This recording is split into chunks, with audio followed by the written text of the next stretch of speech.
Well, we're going to go ahead and get started. As people come, I'm going to let them in. But one of the things I wanted to let you all know is I am recording this so that if you want to refer back to it, you'll be able to access this from the website. And there's going to be things that I'm going to email you. I think I mentioned that in the email last night.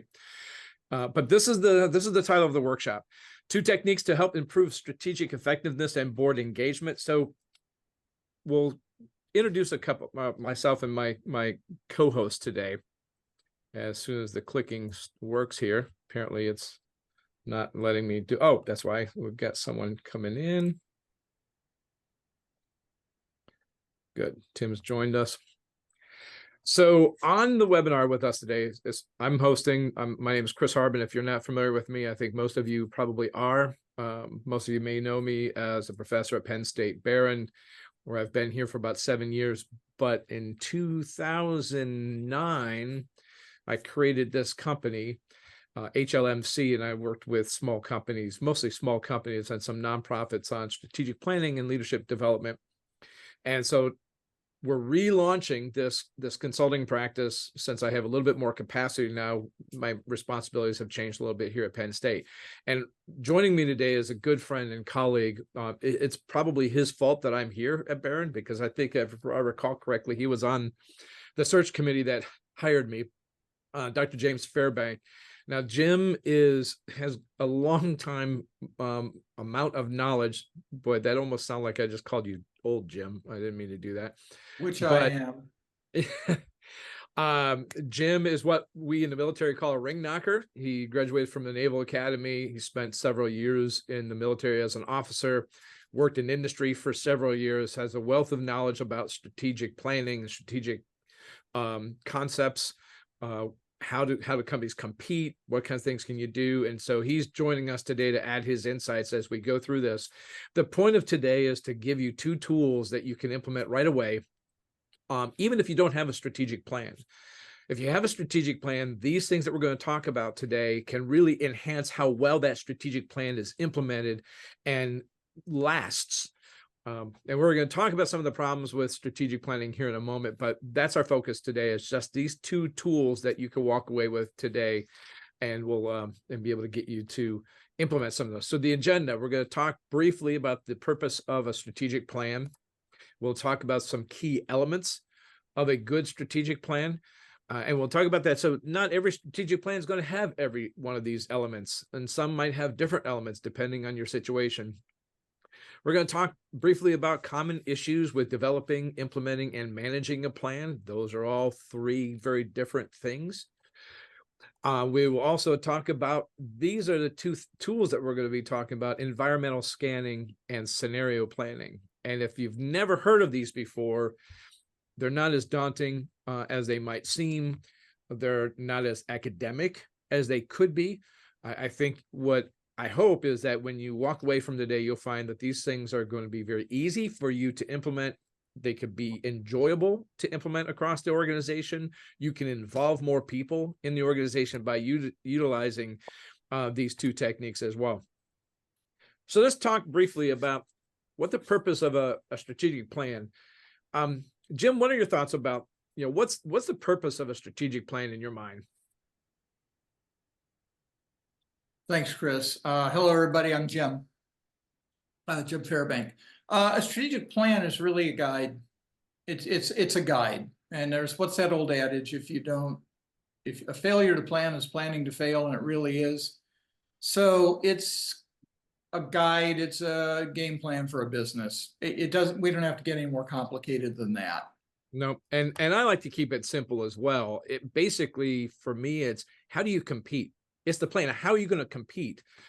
I would talk to people about, are you going to be faster? Or are you going, you think about an athletic team, is a good analogy I use a lot of times. So if I have a soccer team and the majority of my players are fast, and I'm going to be playing a team where maybe the majority of their players are stronger, they're bigger, a strategic plan in that case may be, how do I compete? I'm going to compete focusing on my speed, on my fastness, for lack of a better example. And companies have to do that same thing. So, right, it's something that one of the biggest mistakes that I've seen entrepreneurs make is they get very, very reactive, and a strategic plan helps the organization. And notice I'm not saying business here.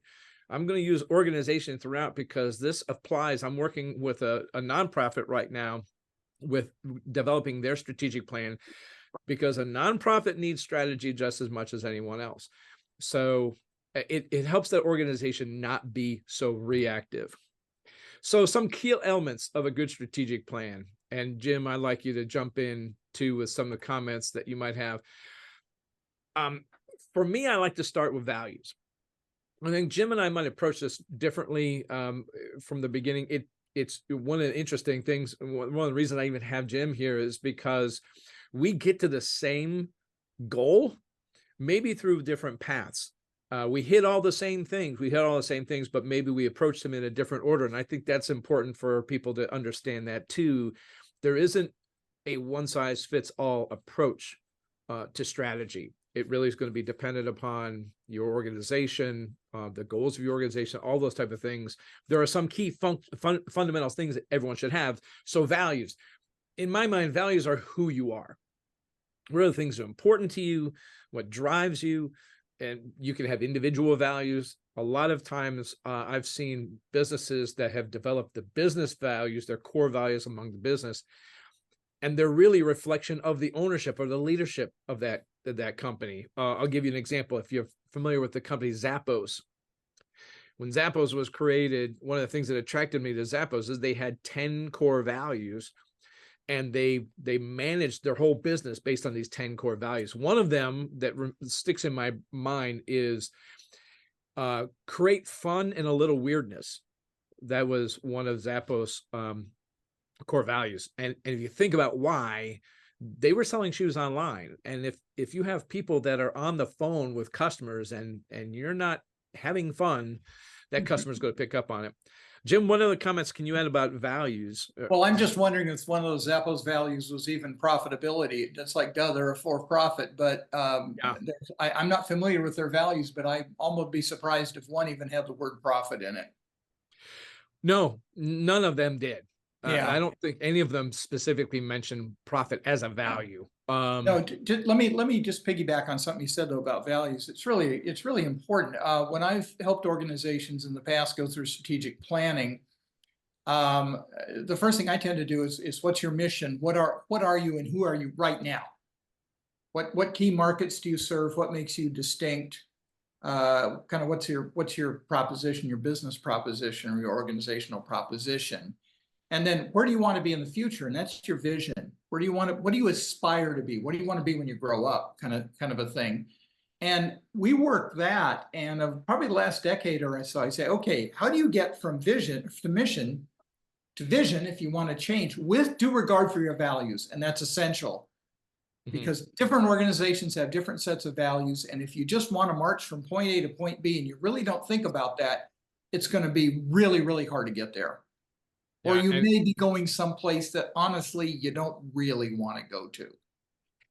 And this is what we'll call, misalignment of the values or misalignment of the vision, where, it really isn't congruent with who the company is. A lot of times companies get distracted by the latest trends.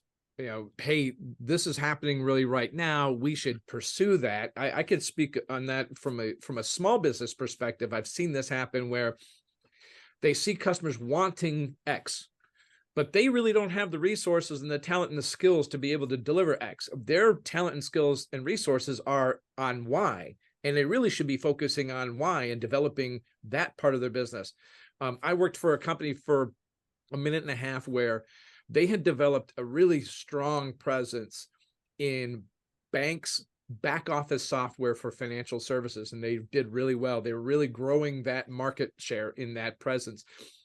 They hired me to expand that out to regional firms like Raymond James, Linsco Private Ledger. These are independent broker dealers on the investment side. The problem was that even though they thought, well, the software is the same, it's going to work the same, the environment was different, the customer base was different, the values for those two customer bases were different. Banking was a heck of a lot different in terms of culture than the investment world.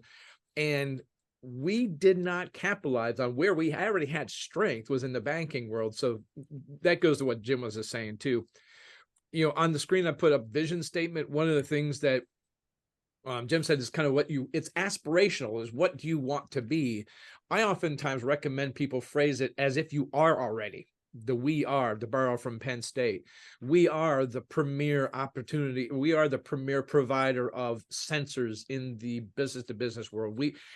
If you phrase it like that, even if you aren't currently that's still aspirational. So we are that level.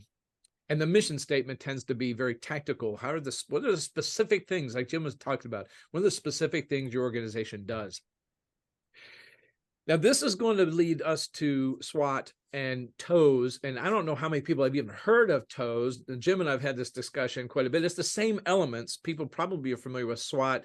We may do another webinar like this just on this, because my experience is, and Jim, I don't know if you've had this too, I run into a lot of people that really don't understand the implementation of SWOT. And it's a significant importance in the strategic planning process, or even just managing a business, thinking about going into new markets, those type of things.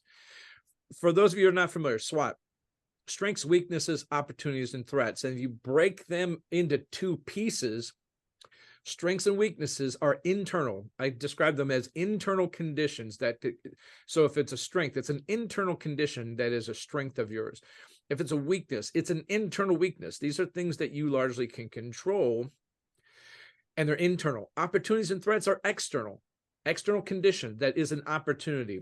External condition that is a threat. Example of an external opportunity could be economic growth. That can also be, if you flip it to economic decline, that becomes a threat.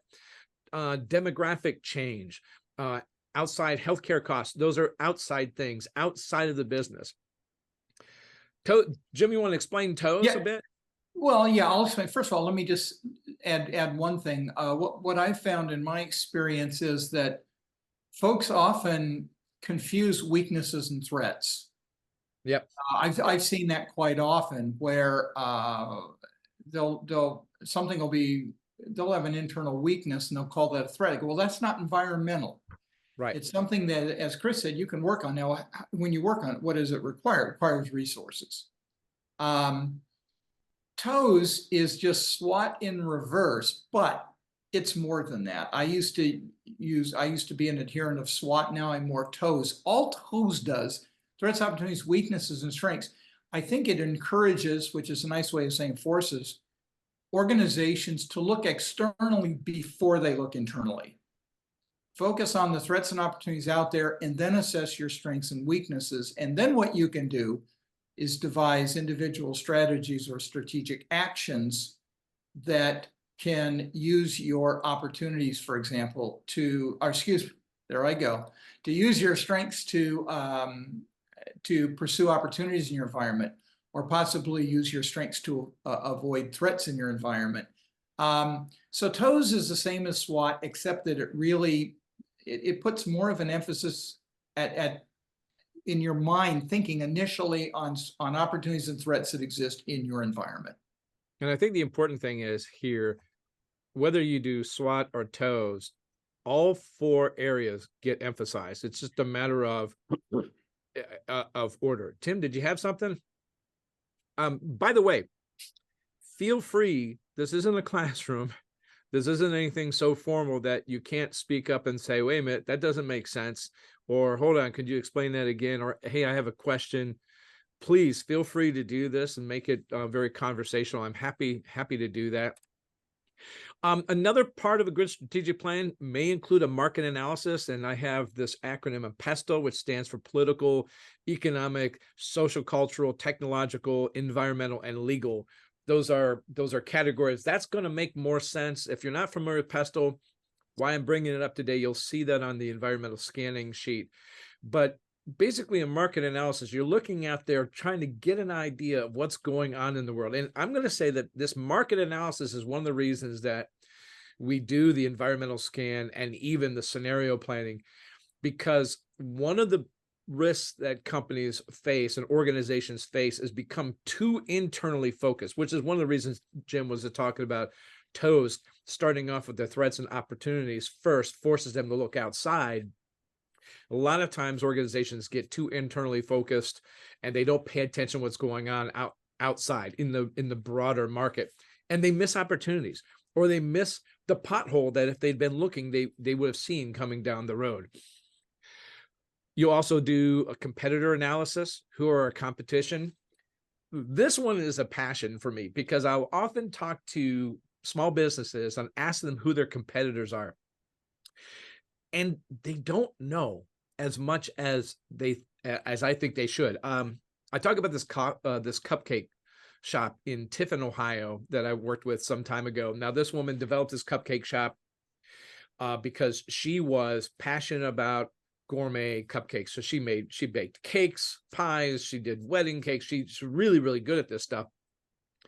And she thought she was going to open up a storefront to sell these cupcakes, but these cupcakes were going to retail about $3.50 to $4 a piece in a town about 25,000 people, very agricultural, is a college community as well, but $3.50 for a cupcake wasn't going to necessarily fly very easily. But she thought, I have no competition. Why? No one's doing what she's doing, she thought. She thought that the competition had to be someone doing what she's doing, gourmet cupcakes. Well, down the road from her was an old-fashioned bakery that you open the glass door with a little bell on the top, and you hear the bell ring in a small town, and you had glass cases with cookies and donuts and normal cupcakes. That's competition. There was a Kroger, a grocery store that had a bakery. There was a small town IGA with a bakery. Those were all competition, and she didn't understand that, and that hurt her. So competitor analysis is often part of a good strategic plan. Jim, anything you want to add before I move on? No, I did. So just emphasize that when you think of competitors, think of your competitors now and then, as Chris was talking earlier, your vision, where you want to be. Who are those competitors who are going to be competitors? May not be your competitors right now, but they will be. In this woman's case, this cupcake shop owner, that perhaps one of her future competitors would be an online. There are online purveyors of luxury baked goods and things like that. So that's something that she might have considered. But if she started her business and wanted perhaps to establish an online presence, she's going to run into those folks as well. And this continues to emphasize that the reason for a strategic plan is to be proactive versus reactive. Have that vision down the road. Remember, they teach you how to drive. They don't say keep your eyes on the nose of your car. They're telling you keep your eyes down the road about a mile so that you could see things happening. That's part of what a strategic plan does. Marketing plan. I'm not a marketing professor, but I probably talk about marketing in my strategy class more than anything else, because the reality of it is if no one knows you, no one's going to buy you. If no one can access you, no one's going to buy you. So marketing is, how do you get that message out there? How do you get your clients and potential customers to have access to your product or service? If you're a nonprofit, this becomes critical too. How do you get to your consumers, to your clientele, to be able to have them benefit from you existing? If no one knows, you're no benefit to anybody. And then an operations plan. A lot of people think that this is the least sexy of the strategic plan because it largely governs a lot of the day. How are you going to do stuff? But this matters quite a bit. Processes, who's going to be in charge of what time are we going to do this? Even considering the layout of your facility.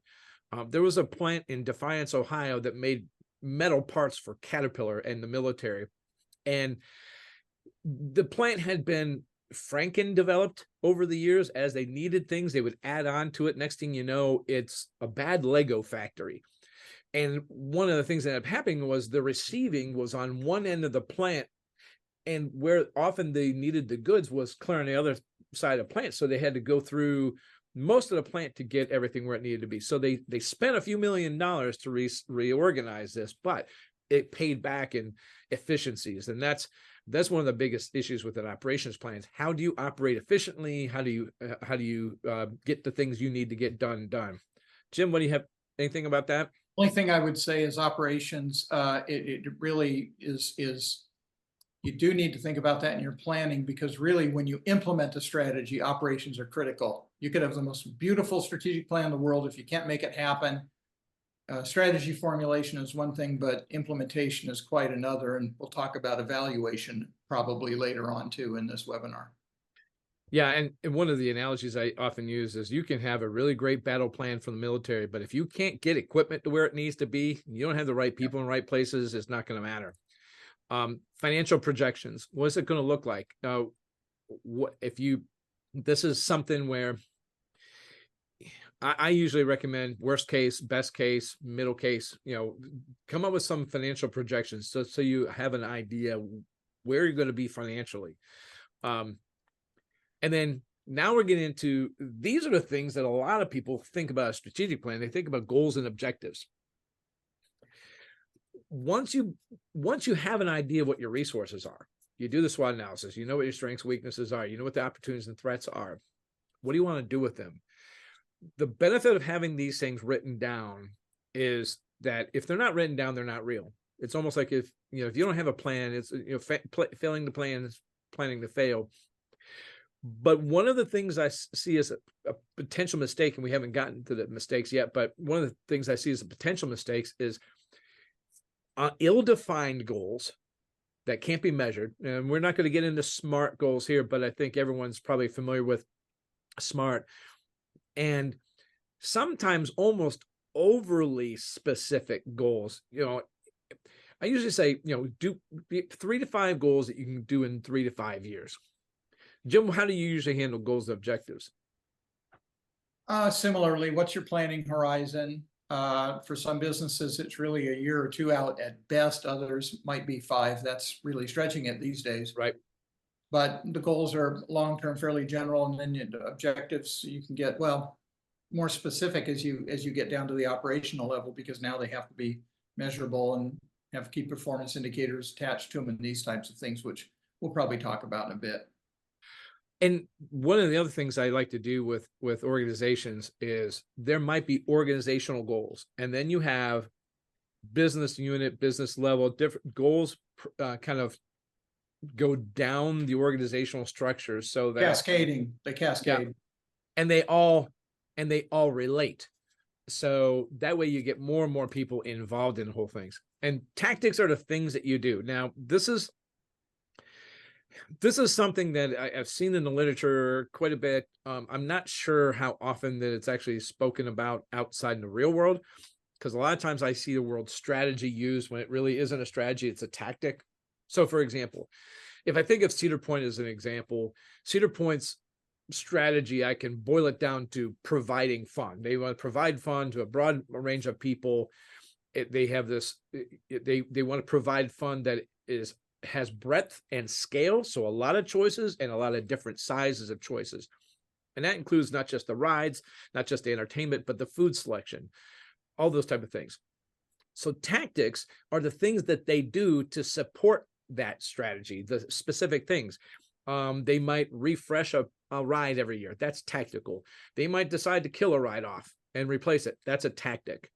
They might offer new events. Those are all tactics. So if you think of tactics as being the things that you do that support the strategy. Jim, how do you think about that? I concur. All right. Excellent. I like being agreed upon. How's everyone doing? Any questions so far? Oh, shoot. I don't know how long Patrick's been waiting, but it wasn't on this screen. So here's some of the problems with it. And I want to kind of go through this quickly because we've already been about a half an hour in. Communication is one of the common issues for developing, implementing, managing a plan. I think communications is a critical issue, no matter whether you're doing a strategic plan or just running a company. That tends to be an issue. Willingness. Here's what I mean by willingness. How willing is the leadership of the company to involve other people in the strategic planning process? I think the trend used to be that strategy was accomplished at the C level. CEO, CFO, those people ran the strategy. It might have come down a little bit, a couple levels but it didn't permeate the entire organization. Now we're seeing a trend where it's beneficial to have the strategic planning process involve people throughout the organization at all levels. Absolutely. Absolutely. The more the better. I'm a real proponent of that. If you want your people to be committed, they need to participate in this process. Otherwise, they're not going to have ownership of it. If this is something, a strategy cooked up in a boardroom and then handed down to the organization and say, hey, make it work. Well, maybe or maybe not. The folks who are going to implement it by and large don't have skin in the game. And if you're counting on them to get it done, they're going to wonder how it was created, what's in it for me, and what are those guys up to now. Yep. And you're missing out on a huge chunk of the company's expertise. And this goes to a leadership issue. I love, one of my favorite leadership quotes is from Eisenhower, where he said, leadership is the art of getting people to do what you want them to do because they want to do it. Managers might leave off the they want to do it part. Leaders won't. So that goes back to this thing that Jim and I were just talking about. Leadership, understanding that we have resources all the way throughout the organization, getting them involved. Some other things, ownership, who's going to own it? And these are all very related. I mean, these pretty much seem a little bit redundant, but who's going to own the plan and who's sharing ownership of the plan? What I tend to do is there might be, a leadership at the top, but each department, each segment of the organization owns a piece. Is there collaboration across all levels of the company? Is there commitment? Now, organizational commitment extends beyond the strategic plan. Are they committed to sticking to the values, committed to the vision, those things that we just talked about? If there is hesitancy, if there is lack of commitment on the part of the leadership, you're not going to get really the level of support you need throughout the whole organization. All right. Anything you'd like to add to those things, Jim, in terms of some of the issues? No, I think it's... Let's get into the first technique then. This is called environmental scanning.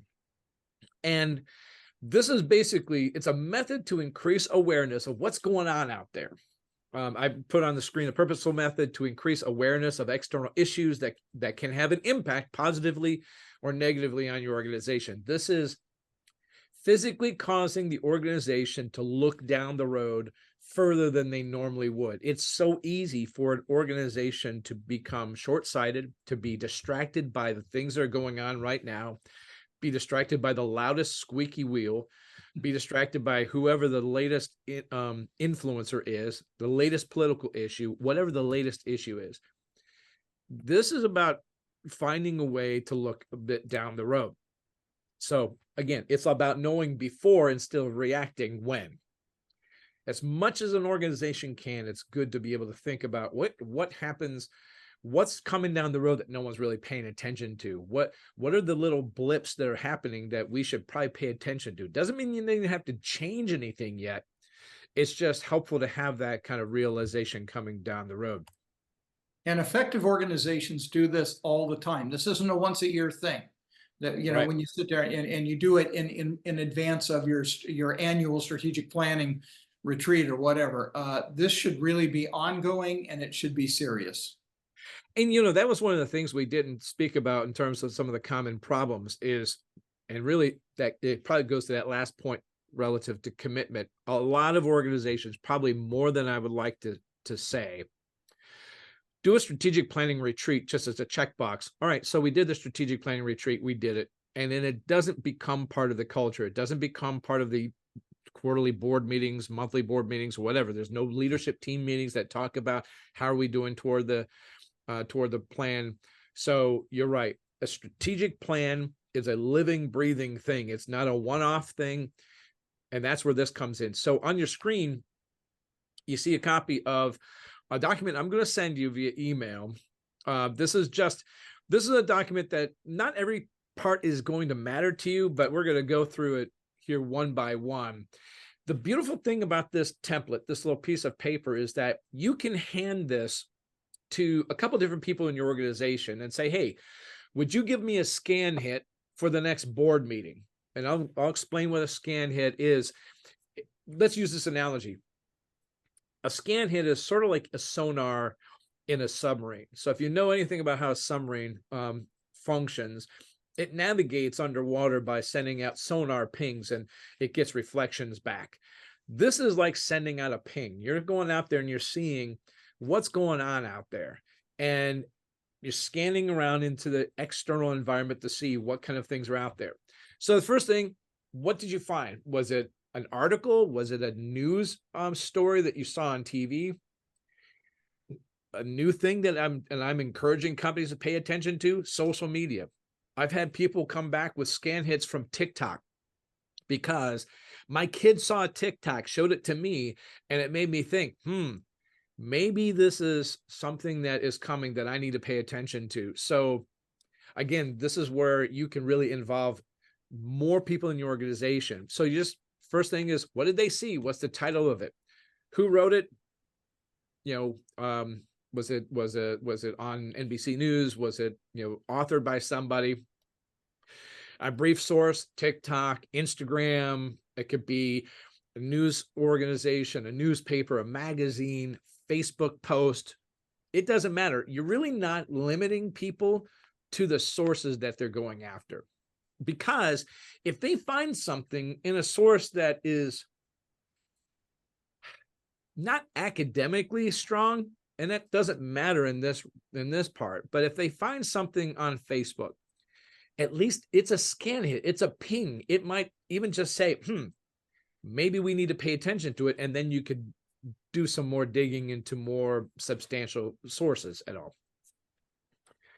The date of the article, the date that the news story broke or whatever. And now this is the pestle category. Does it fit into one of these? Is it political? Is it economic? Is it social? I'm going to tell you, so many of the scan hits my companies are seeing right now have a lot to do with social issues. And we have to think about that because it affects our customers, it affects our employees, it might affect the design of our products. It's definitely going to affect our marketing message. So don't ignore social issues. Technological, environmental, legal. And legal, when I'm talking about legal, is largely regulatory. Jim, what can you add about pestle stuff? Not a lot. I think you covered it very adequately there. And I wouldn't be too concerned about when you're out there looking at things, sometimes they don't fall neatly into one of those 6 pestle categories. Right. That's you can okay. list more than one. Yeah, they might cover more than one. So I wouldn't get too concerned about that. And think about so this broadly. next one, and that fits what Jim was just talking about. So if you look in the keywords part where I just put helpful for a database, the pestle categories could be that way too. So, organizations that have implemented this and made it part of their process, they've developed either internal wikis or databases where they can sort and search these scan hits by pestle category or by keywords. If you're just starting off, I would at least have a keyword in there. It might be product, new product idea, or new regulatory problem, or pricing concern, something like that, just to kind of crystallize it. As you develop this, as you get stronger and make this part of the culture, then you can put in a database by date and stuff, and it becomes helpful that way. The full citation, that's not anything you need to do in the corporate world. I mean, this would be more for academic people, so I'm not worried about that here. Now, this next section, the type. This will be explained in the legend document that I'll be sending you an email, but you're just going to circle which one of these things it applies. So if it's a new trend, it might be something where you're starting to see a trend develop that might be new. Again, that kind of gives you that perspective that, I should pay attention to this. It looks like a new trend.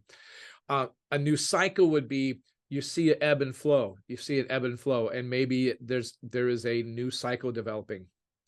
Actual event, self-explanatory. This actually happened, so we should pay attention to it. Or potential event.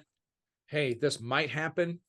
Those happen. You're going to see those a lot with regulations, political issues, be economics. So for example, a potential event, well, if you're saying, hey, there's evidence leading up to a new housing bubble, that's a potential event that might be a good scan hit, those type of things. And pause for a second. How often do we have these kind of ad hoc conversations around the lunch table, around the water cooler at the organization, and say, hey, did you see this? Hey, did you see this? But none of those conversations make it into the record. That none of those conversations actually significantly impact the direction of the organization, because they're among different people and they're kind of chats and they're kind of fun, and or they're kind of like, hey, did you see this? This is a way to capture that and then help the organization capitalize on it. Questions so far? Oh, saw another person. Hi, Donna. I'm sorry that I didn't get you earlier. All right. So the next thing is a brief description of the item. Give a summary of the item, article you found, hit key points, be concise. You don't have to rewrite the article. Jim and I will probably agree on this quite a bit. One of the struggles that we have with students is teaching them to be clear and concise, because business people don't have time to read a research paper. If you can tell me in one paragraph what someone else wrote in 3 pages, I would rather have the one paragraph. So be concise here. Just hit the highlights of this brief description of the item. Now, here's where it starts getting, I think, fun. How could the future be different as a result? What would be different because of this for the external world and your organization? This allows whoever's doing this scan hit, this allows them to be creative, use their own mind. There's no wrong or right answer here. This is the opinion of the person that collected the scan hit. And it won't be one of the reasons that they said, this is one of the reasons I made this a scan hit, because I think this means that no one's going to wear these kind of shoes anymore, or no one is going to ever buy an electric vehicle. You know how many scan hits come up right now, even in just regular manufacturing firms, about electric vehicles and the future of EVs. And you might say, well, what does that have to do with manufacturing? It has a lot. I mean, there's a lot of ways it can go, just about understanding what the future is. So don't be afraid of encouraging your people to be creative, being outside of the box, so to speak, about how the future could be different, because this part of the purpose, you're looking down the road. It's not right at the end of your car. What are the potential implications for, and give a name?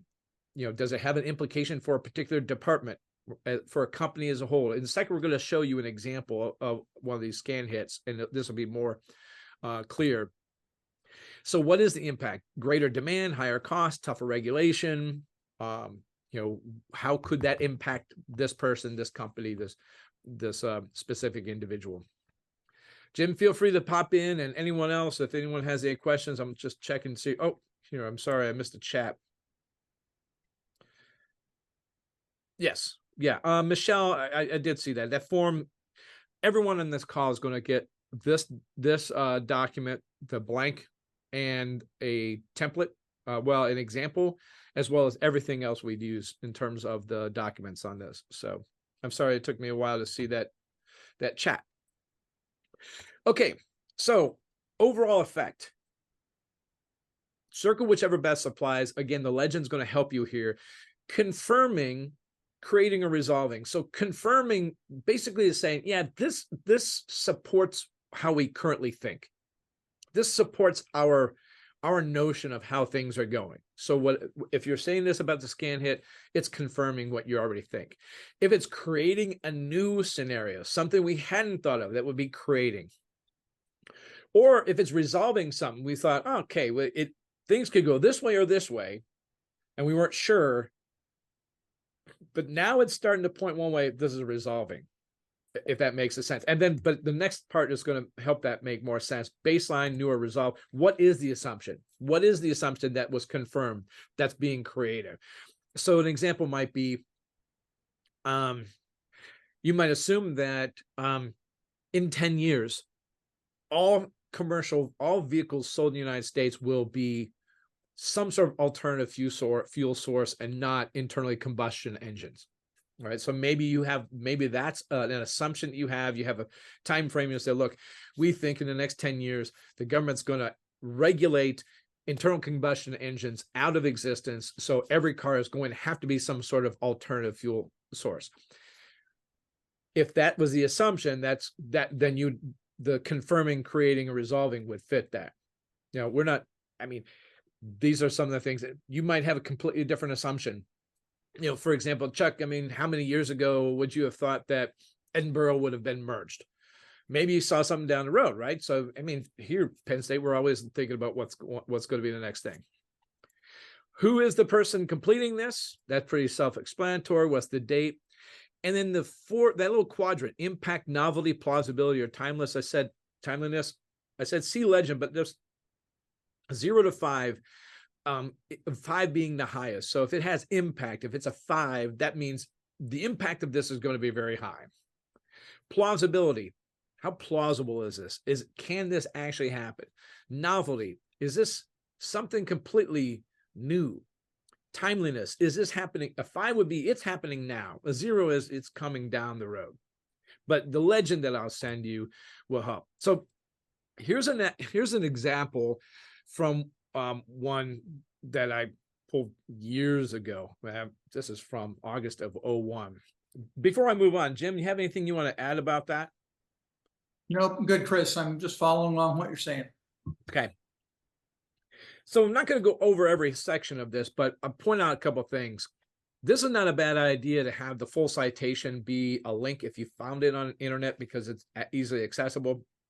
You can see where they had pestle categories and keywords. But I think the important thing I want to point out here is in the brief description of the item and how could the future be different as a result. This scan hit was about installing black boxes in operating theaters and operating rooms.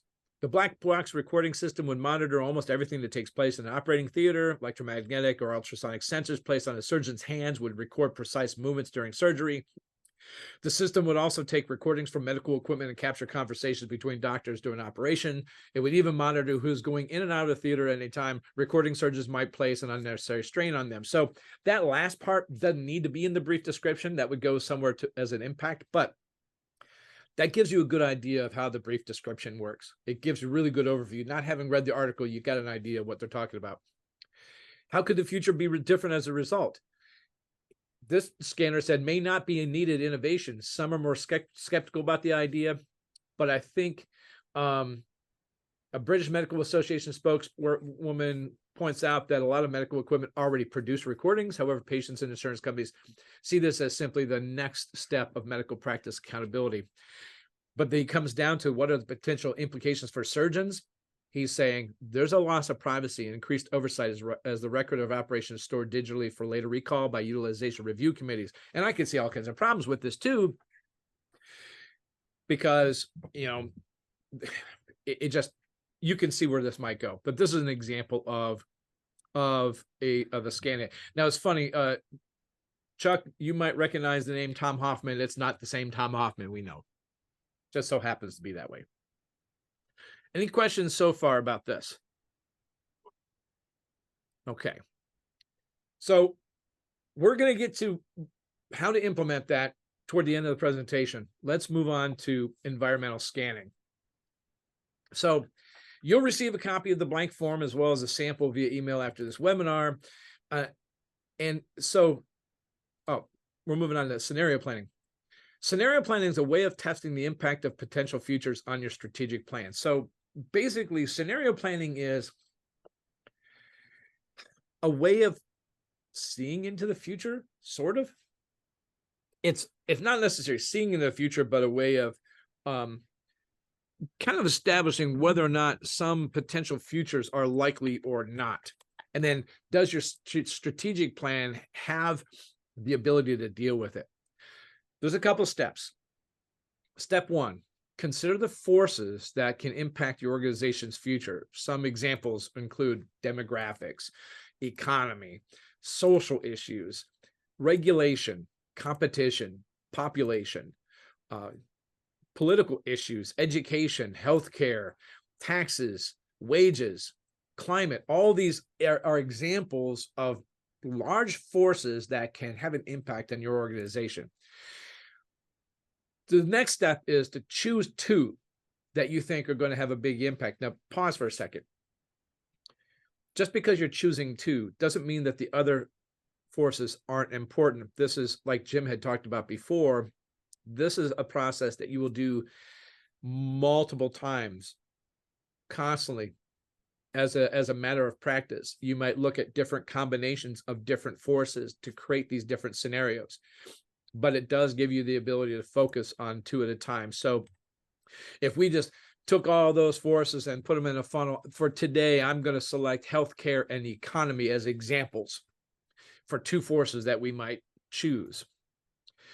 So what we do is we create these two axes. So the vertical axis here we're going to have as healthcare, and the upper part is going to be high costs for healthcare, and then the lower part of that vertical axis is going to be lower costs for healthcare. The horizontal axis we're going to have is the economy. To the left, a strong economy, and to the right, a weak economy. Now, we don't have to be more specific than that. Not for this process. We don't have to say, well, a strong economy is going to represent a GDP growth of 3 and above, or we don't have to be that. It is perspective. So once we have these axes labeled, then what happens is we realize we've created 4 different quadrants. So this upper right-hand quadrant is a combination of high health costs and weak economy. The lower right quadrant, low health costs with weak economy. Upper left quadrant, high health costs, strong economy. And the lower left quadrant, low health costs, strong economy. What we've just done here is we've created 4 different potential futures, 4 different futures that we can use to test our strategic plan against. The ideal one is this lower left one. Low health costs and strong economy. Every time you do this, there's going to be one quadrant that's going to be sort of the ideal. There's also going to be one quadrant that is not going to be ideal. I put it as WCS. That's the worst case scenario. So in this case, the worst case scenario here is high health costs plus a weak economy. So now what do we do? First, next thing we're going to do is create a story. Now, this is where it digs into your ability to be creative. Why is this important? Well, people don't connect with things if they can't picture it in their mind. There's a reason marketing uses pictures, uses music, uses sound, all of those things combined. People are more likely to connect with it if there's some sort of story. So you can't just stop here and say, hey, if we have a future that has high healthcare costs and weak economy, it's just not going to be the same. I guess you could do it, but it's not going to connect with a broad swath of your organization. You want this, as we talked about earlier, you want this process to permeate the entire organization. So what we do is we start creating stories for each of these quadrants. So this worst case scenario quadrant, I've labeled the end is near. And you think about this, high healthcare cost, weak economy, and you create a story that kind of paints the picture of what would the world look like if you had these high healthcare costs, weak economy. Well, let's see. If we took Erie, Pennsylvania for a while, what kind of things would happen? We've got crime rate has increased. Demands on social services have increased to the point where it's putting a strain on government, the abilities to keep up with it. Tourism has dropped off because people just don't have extra money to be able to go to Waldameer, come here, visit Presque Isle. People that are choosing to do other things, like maybe there's a drop of enrollment at the local universities because there just isn't the ability for people to afford to pay the tuition. You've got companies laying off because there's less purchasing going on, so they can't afford to keep people employed. All these things paint a picture. And I will actually send you a copy of a document that I produced probably 13 years ago that kind of shows an example of the stories I created for a credit union I was on the board for. So any questions about this so far? Does that make sense? Okay. So I always start with the worst case scenario because it's the easiest to get people to be creative and tell these stories. It's for some reason, it is much easier for people to tell me what's going to look bad than what's going to look good. But the next one I do is I look at the best scenario, and I call this good times. And I was writing this and I was joking with my wife. I said I should put a picture of Jimmy Walker from Good Times, but she says no one will know what you're talking about. Jim might know because, remember Jimmy Walker. Maybe Chuck does too. But Good Times. Now, here's the thing where you've got a strong economy and low healthcare costs. So now almost everything that we just said about the worst case scenario could be the opposite. We've got increased tourism in Erie. We have lower usage of social services. So government has more money to be able to invest in infrastructure, in growth, and in redevelopment of downtown, redevelopment of blighted communities. We have high enrollment at the universities. We have high employment in the area because companies are hiring because people are spending more money. That's a picture that we're painting. These next two quadrants are hardest to work on because they're sort of midland. So this upper left quadrant, high healthcare costs, but a strong economy. So people may say in this world, well, at least I can afford my healthcare. At least I can afford it. I've got a job. Healthcare costs are high. I can still afford it. But then what are the details that you would put in there? And then the lower right column would be sort of similar. You have a weak economy, but low healthcare costs. At least I have my health. At least I have my health. Economy is weak, but I don't have to spend a whole lot of money for healthcare. I would probably say that this is probably the second least desirable of these four quadrants. But the idea here is you create these stories so people can connect to it. Questions about this so far? Hey, Chris, let me just chime in with one observation too, if I might. It's usually easy to write the stories if worst case scenario or best. Those are pretty easy stories to write, typically. Right. It's tougher to write those off diagonal cell stories. And that's why they're so important. Because oftentimes that's where you're going to find yourself situationally. And as you write these stories, what they do is they provide the basis for contingency plans, which are critical for managers to have. Those are basically plans so that, when all hits the you can fall back on some kind of action as opposed to be entirely reactive. At least you can wheel out a plan that you've given some consideration to at some point. That's exactly the point of this. Companies that don't think this way. Go ahead, Tim, what? Okay. Companies that don't think this way force themselves in a position where they have to be reactionary. And reactionary companies don't do as well as companies that have been proactive. So some suggestions for implementing scenario planning. Make this a part of your regular practice. Board meetings are a great time to do this. Again, typically board meetings might be nonprofits. Some nonprofits I work with have board meetings every month. I think, wow, that's awfully frequent. And I don't know if I would do this every month. But if you have quarterly board meetings, or maybe if you have monthly board meetings, maybe once a quarter, you have someone create a scenario plan like this. Maybe one of the board meetings, it's just a conversation about what are all the forces out there that can impact us. That's something that if you're down by Jim's in Florida today, he's enjoying nicer weather than we have here in Erie. But if your company's closer to Jim, that's something Jim can help you do. If you're up here, Northwest Pennsylvania, Ohio area, that's something I can help you do. In order to just kind of figure out what's the pool of forces that we're going to go to. And then every quarter, you pick two different ones. The idea is this is about expanding the awareness that you have as an organization about what's going on out there and how you might need to adjust. What are your plan Bs? Don't do too many forces at once. I think do 2 at a time, create one scenario plan using two forces.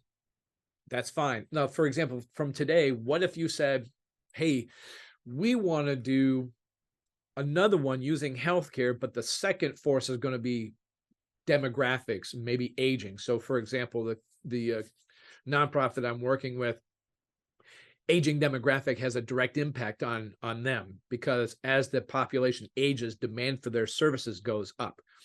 So that would make sense. So it doesn't, I don't have a problem if you did healthcare and economy for one meeting, and then the next time you did healthcare and demographics. That's fine. Just change it up. This becomes part of your normal process. I would suggest,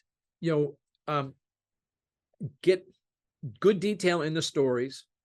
Try to come up with things so that people can connect. So if I'm here in Erie, I might use Erie companies, names of places, just to kind of create that detail. The more detail you have, the more likely it's going to create a powerful image. Assign a team to work in a scenario, but rotate that team around your organization. I think if you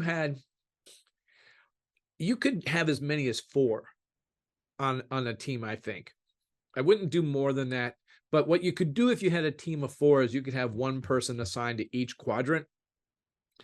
The risk there is, I would still encourage that team of 4 to work together and look at each other's work, because someone that just got done writing the worst case scenario might look at the upper left quadrant, which isn't worst case. It's sort of one of those diagonals that Jim was talking about, and they might have an insight. So encourage the team to work together, share the work, but I think make sure a different team does each one every quarter. That's a good way of spreading the work around and spreading the ownership around. You can compile all the reports in one location for easy reference. I have had people that have created binders, and it's kind of cool. They, every once in a while, they'll revisit things that they've already written. And that's something too. If you do a report where you have healthcare and economy, you're not necessarily going to have to do that version again for a very long time, because again, we're looking down the road further out than 5 years. So, I think the combination of the two wouldn't have to be done very often.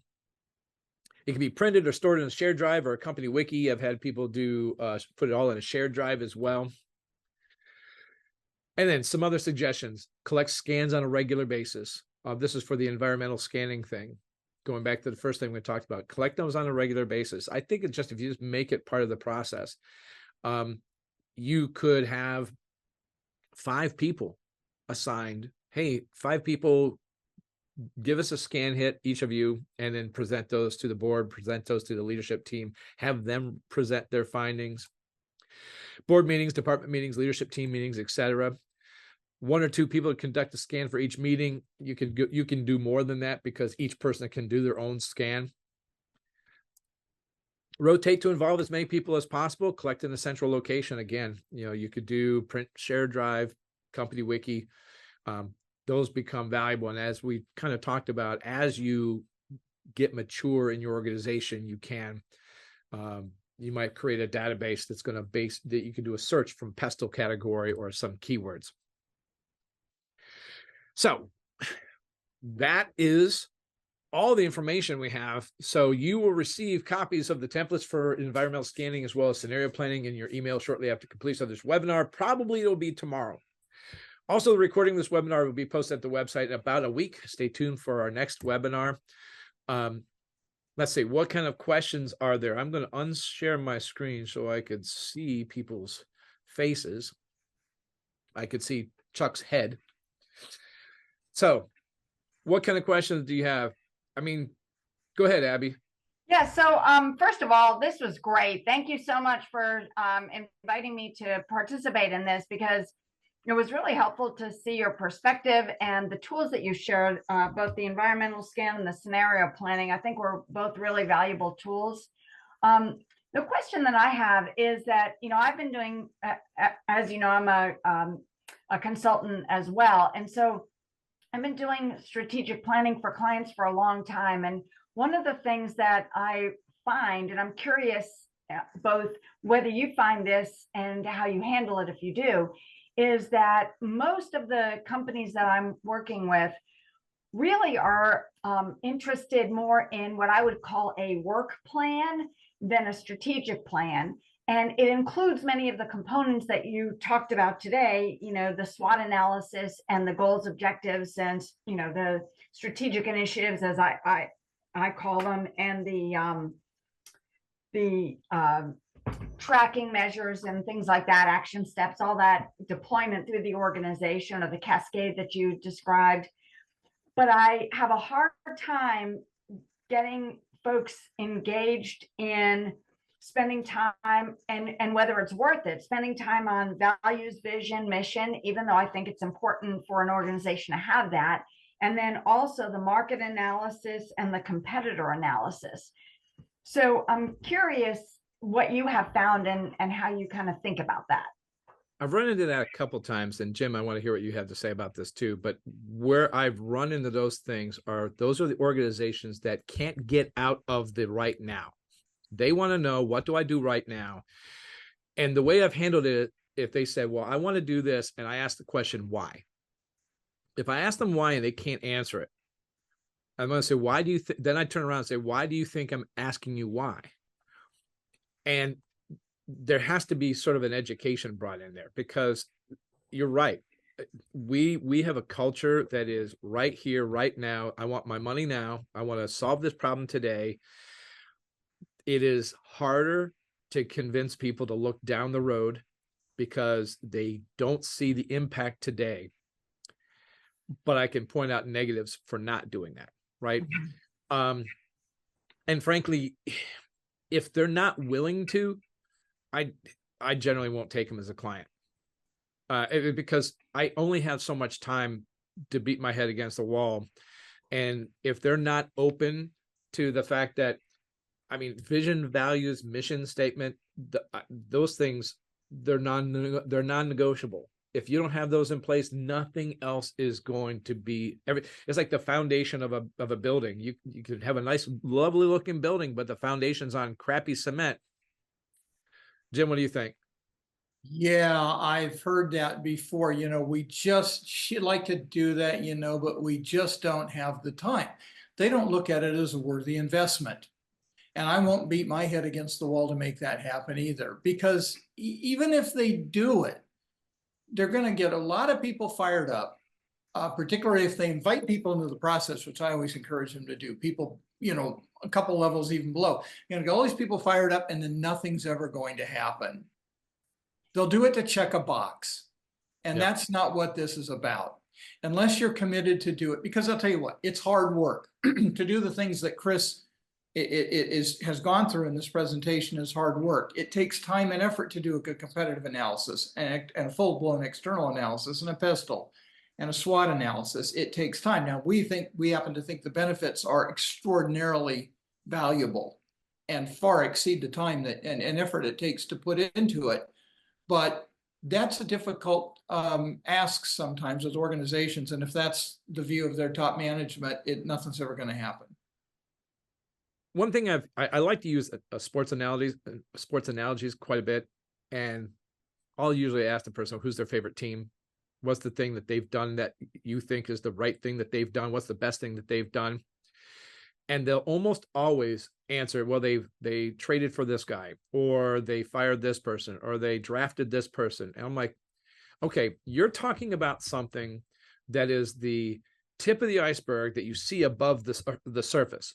You have no idea all the stuff. It's not like I just had a meeting and said, we're going to draft this person. They had all kinds of things that happened below the surface that you didn't see. That's what we're talking about. The vision, the value statement, the mission statement, that's all below the surface, required stuff that is, if you just want to go out there and swing a bat at a ball, I'm not the coach. Okay. Thank you. No problem. And by the way, Abby's going to be one of our breakout speakers at a conference that we're hosting here in Penn State Barron in May. So excellent.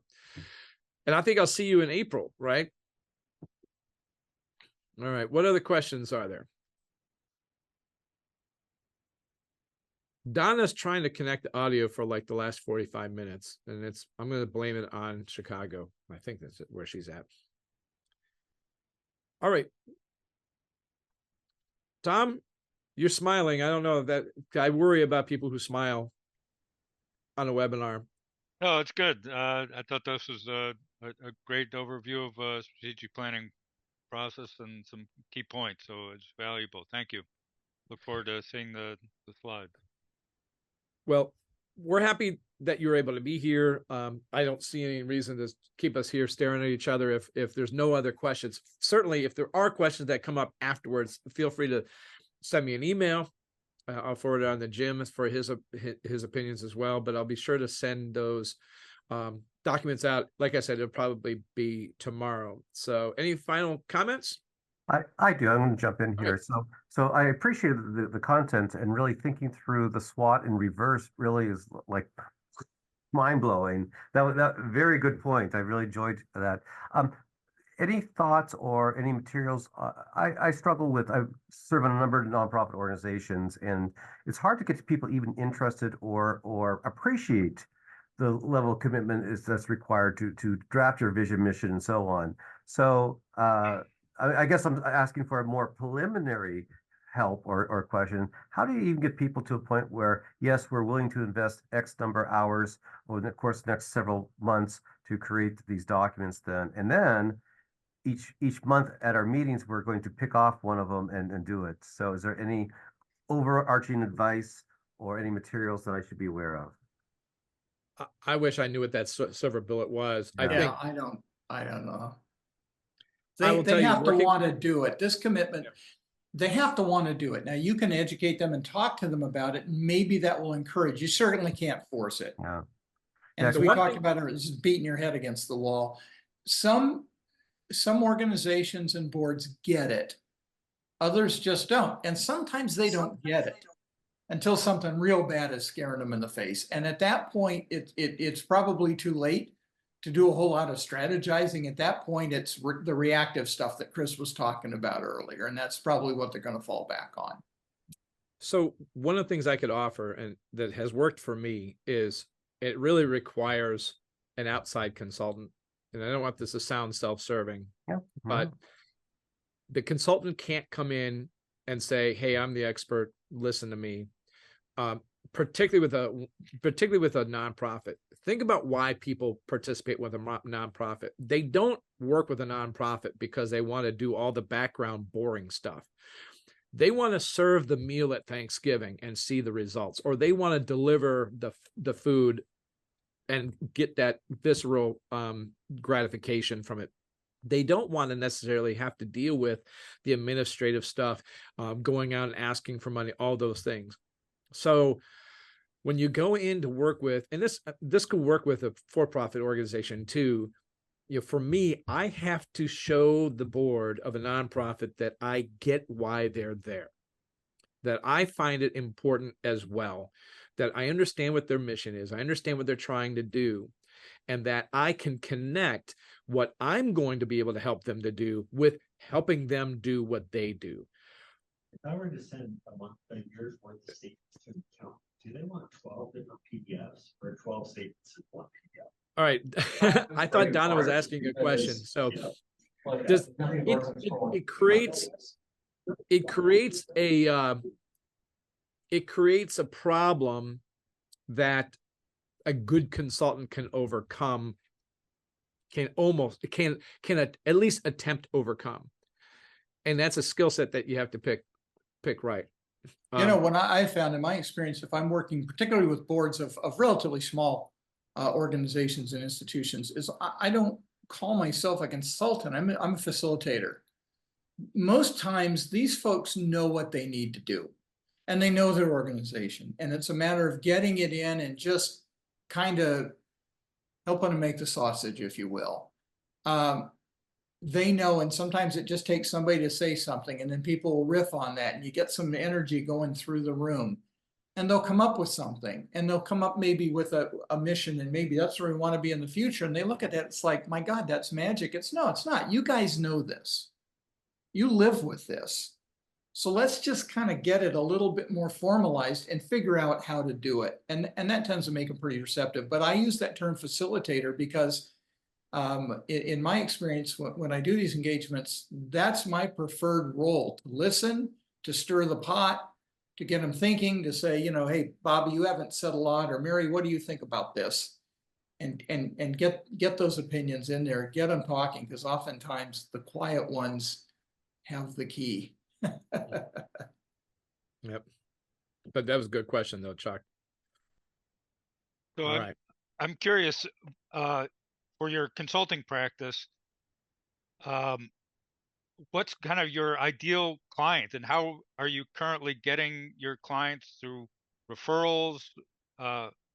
What kind of, networking? What are you looking for in terms of potential connections? I mean, for example, how can I help you with your practice? So my company has basically two arms. One is leadership development and one is strategy. And they might seem to be different, but the reality of it is if a company brings me in and they're telling me that they have a strategic issue, oftentimes it's more of they actually have a leadership issue as well. It might be an organizational design issue. So I have both areas. My wheelhouse has been 500 employees less, 500 employees or smaller type of companies. It's almost always been word of mouth. For the last 3 years, I've been so engaged here at Penn State that I've not had a lot of capacity. So I've had clients one-off here and there, but now my capacity is manageable now. So I'm not even looking for a lot. You know, if I can take on 3-4 clients, that's why, you know, I have people like Jim. I have other people that, depending on the area of expertise or what the client needs.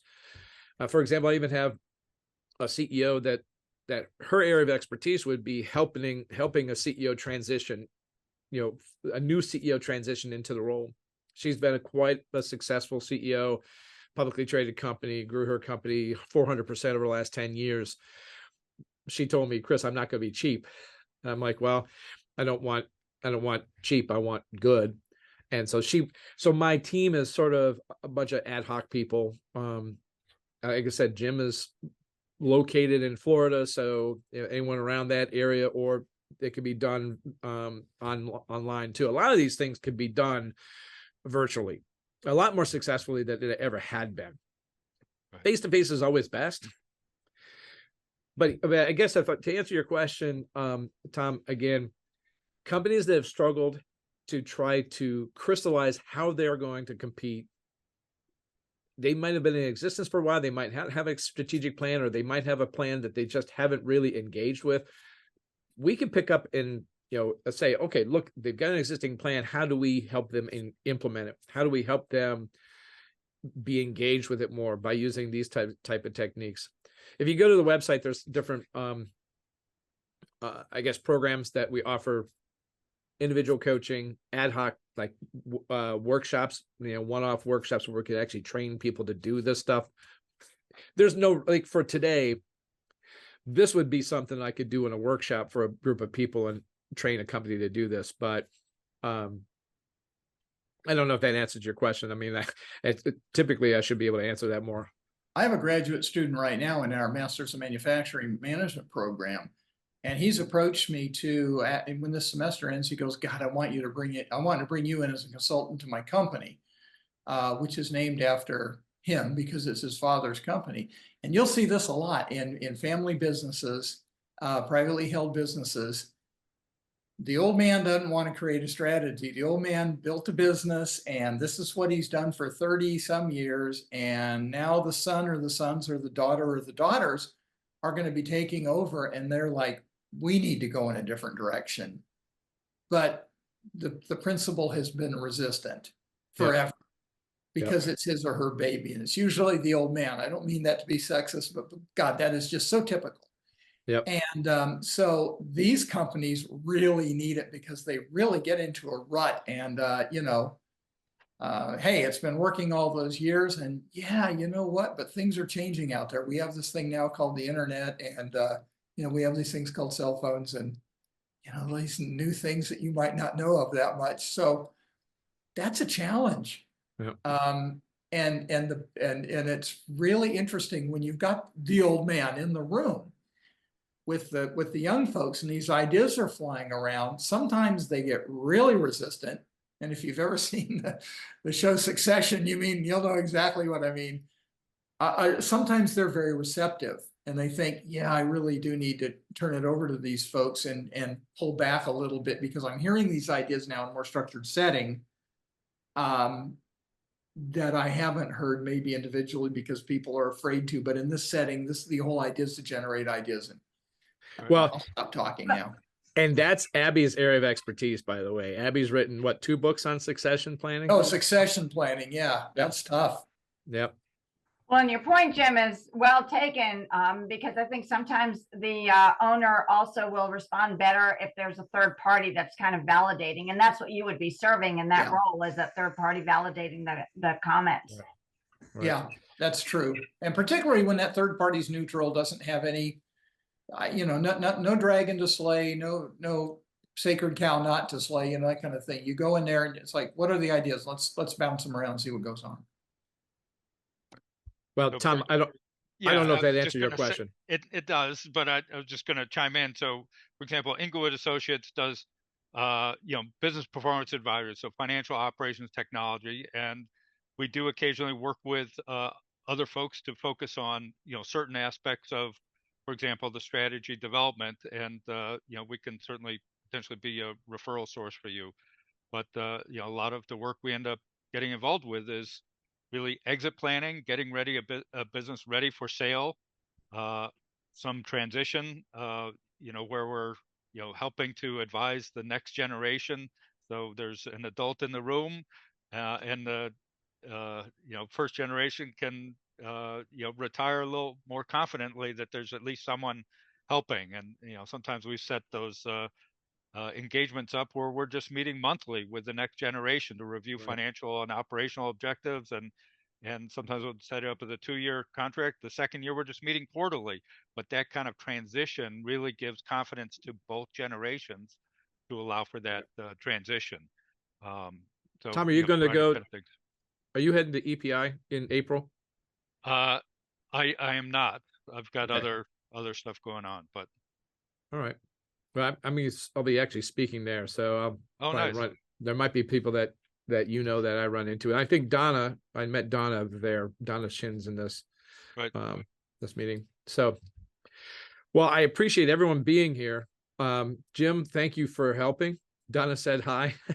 I had to mute you, Donna. There was something going on in the background. So, but again, if you have any questions for me, please let me know. Look for us the next time we're on. And again, I appreciate it. Thank you, everybody. Yep. Thank you. Take care.